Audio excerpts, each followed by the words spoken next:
بسم اللہ الرحمن الرحیم۔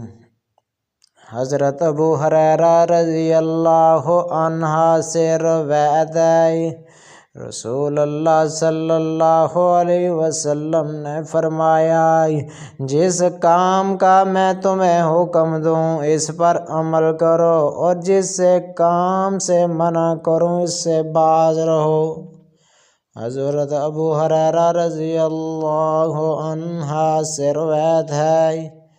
رسول اللہ صلی اللہ علیہ وسلم نے فرمایا، جب تک میں تمہیں کسی معاملے میں آزاد چھوڑے رکھوں تب تک تم بھی مجھے چھوڑے رکھو،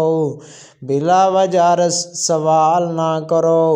کیونکہ تم سے پہلے لوگ اپنے انبیاء علیہ السلام سے سوالات کرنے اور پھر ان کے احکام کی مخالفت کرنے کی وجہ سے ہی ہلاک ہوئے۔ لہٰذا جب میں تمہیں کسی کام کا حکم دوں تو حسب ہمت اس کی تعمیل کرو، جب کسی کام سے منع کر دوں تو اس سے رک جاؤ۔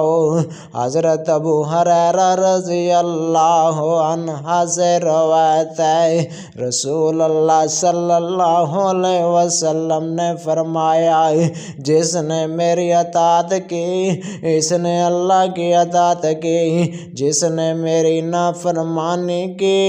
اس نے اللہ کی نافرمانی کی۔ حضرت ابو جعفر محمد باقر رحمۃ اللہ علیہ سے روایت ہے،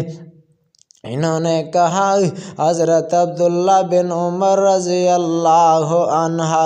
جب رسول اللہ صلی اللہ علیہ وسلم سے کوئی حدیث سنتے تو نہ اس میں اضافہ کرتے اور نہ کمی کرتے تھے۔ حضرت ابو درداء رضی اللہ عنہ سے روایت ہے، انہوں نے فرمایا، رسول اللہ صلی اللہ علیہ وسلم ہمارے پاس تشریف لائے جب کہ ہم فقر کے بارے میں گفتگو کر رہے تھے۔ جب ہم فقر کے بارے میں گفتگو کر رہے تھے تو اس سے خوف کا اظہار کر رہے تھے تو آپ نے فرمایا،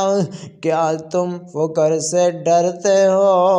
قسم اس ذات کی جس کے ہاتھ میں میری جان ہے، تم پر دنیا اتنی زیادہ برسا دی جائے گی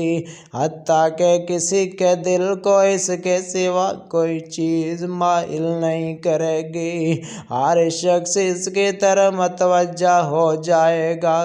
اللہ کی قسم میں تمہیں روشن چاند کی راتوں جیسی شریعت پر چھوڑ رہا ہوں جس کے رات اور دن برابر ہیں۔ حضرت ابو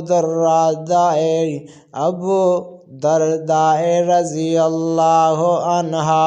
حضرت ابو درداء رضی اللہ عنہ نے فرمایا، اللہ کی قسم رسول اللہ صلی اللہ علیہ وسلم نے سچ فرمایا،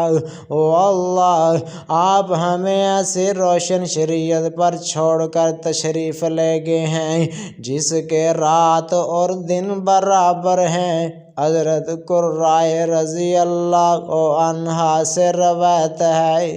اللہ کے رسول نے ہمیں فرمایا، اللہ کے رسول نے فرمایا، میری امت کے ایک گروہ کو ہمیشہ اللہ تعالیٰ کی مدد حاصل رہے گی، ان کی مدد نہ کرنے والا ان کا کچھ بگاڑ نہ سکے گا تاکہ قیامت قائم ہو جائے۔